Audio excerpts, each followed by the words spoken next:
조광이라는 그 이름이 일단 이제 신증 동국 여지승남이나 해동 지지에는 조광이 조광도 조광신 이제 나루터 역할을 했던 그런 기록들이 나와 있고요.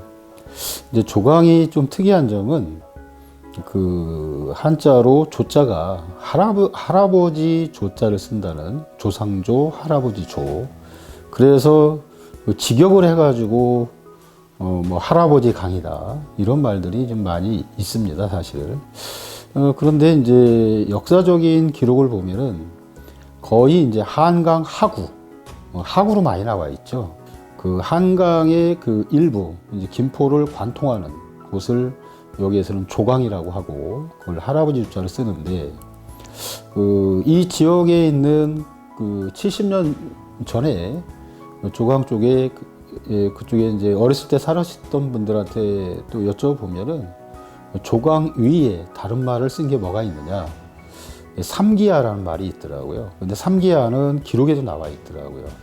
그러니까 기자가 갈림길 기자인데 그 임진강 한강이 조광을 통해서 여마 그다음에 서해안으로 나가는 중심 지역, 여기를 거치지 않고는 임진강으로 올라갈 수도 없고 마포까지 올라가는 한강으로 올라갈 수도 없고, 또 썰물 때는 또 임진강과 마포에서 내려오는 한강물이 조광에서 모여서 다시 서해안으로 나가는 그 중심 역할을 했기 때문에 삼기야라는 말을 썼었고, 또 할아버지 조자도 그 중심 근본 그런 역할을 했기 때문에 그 조자를 붙이지 않았나 그렇게 추정을 하고 있습니다.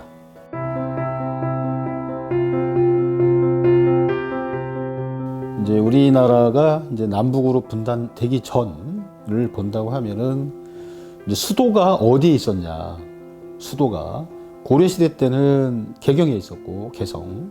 그다음에 몽고가 침입을 했을 때는 또 39년가를 강화로 옮겼었고, 또 조선으로 바뀌면서 조선의 수도를 한양으로 정하면서, 특히 조선시대 때 수도가 한양으로 정하다 보니까 그때의 교통의 핵심은 수로로 움직이는 것이 교통의 핵심이었기 때문에 모든 것을 선박으로 세곡선이라든지 기타 문물, 그 다음에 한양으로 올라가는 모든 땔감, 지금 같은 석유나 뭐 이런 것들이 전부 다 한양으로 마포 쪽으로 올라가려고 하면은 조광을 통하지 않고는 갈 수가 없기 때문에 조광은 아주 중요한 길목이었죠. 뭐 하루에도 뭐 천척이 왔다가 왕래를 하고 할 수 있을 정도로 굉장히 문물이 풍성했던 곳. 그때는 이제 한양으로 올라가는 모든 물자가 거의 대부분이 선박을 이용할 수뿐이 없었기 때문에 이제 조광은 당연히 그런 역할을 했었던 거죠.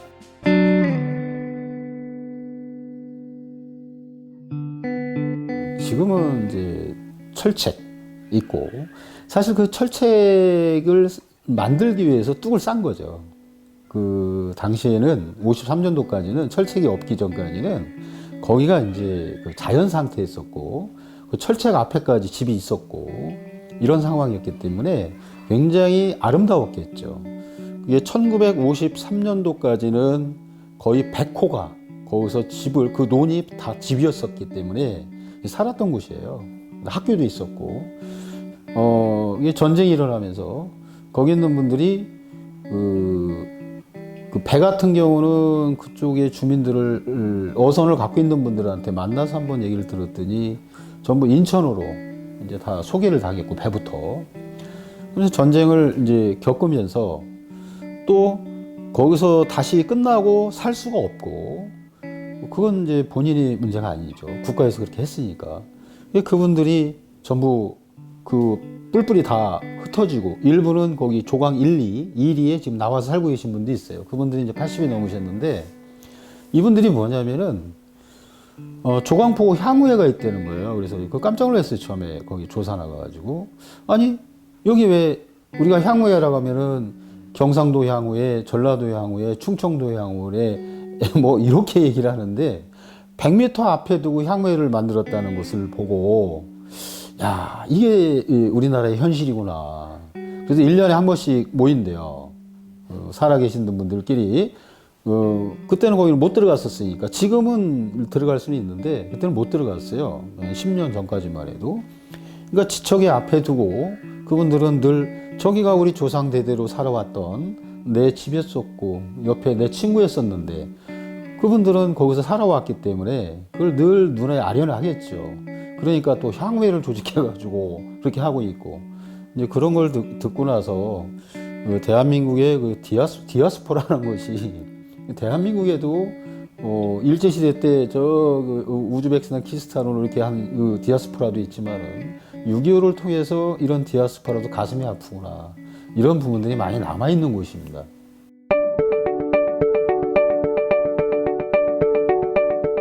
조강에 살고 있는, 물에 살고 있는 것은 또 뭐가 있냐.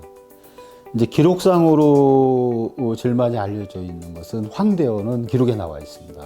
황대어라고 물고기인데 이게 굉장히 유명했고, 그 다음에 그 웅어 같은 경우는 그 조선시대에 그 궁에 납품했던 그런 물고기 종류의 하나고, 그래서 위어소라고, 웅어를 위어라고도 부르는데요. 위어소라는 것을 설치해서 관리를 파견해서 그것을 가져갈 정도로 웅어가 유명했고, 날아다니는 새 종류는 아마 지금쯤이면, 지금 왔어요. 철새들이 이제 10월부터 시작해갖고 2월 달까지 김포에서 살고 있는데, 이제 대표적인 것이, 그쪽에는 아직 제두름이는 오지는 않았고요. 기러기 종류가 추수거지가 끝나면은 그 논에, 거기는 이제 사람의 왕래가 없고, 특히 이제 자동차가 다니질 않기 때문에 수백 마리씩 떼주어가지고 거기서 월동을 합니다. 그게 굉장히 장관이죠.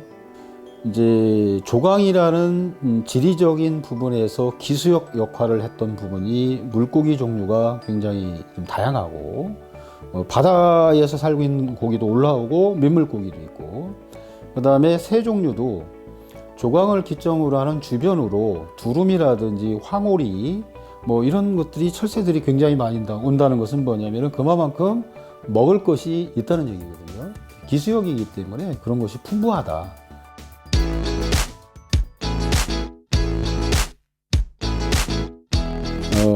개발을 할 것이냐, 복원을 할 것이냐. 이 부분을 저는 땅값이 오를 거냐, 안 오를 거냐는 제발 생각하지 말고, 정말 어찌 보면은, 그 전쟁의 상흔이 있는, 참 아픔이 있는 곳인데, 오히려 이런 것들을 미래지향적으로 그 물고기와 새들과 사람이 좋은 환경 속에서 같이 공존할 수 있는 이런 곳으로 우리가 좀 깊이 같이 좀 논의를 하면서 그렇게 서서히 갔으면 좋겠다.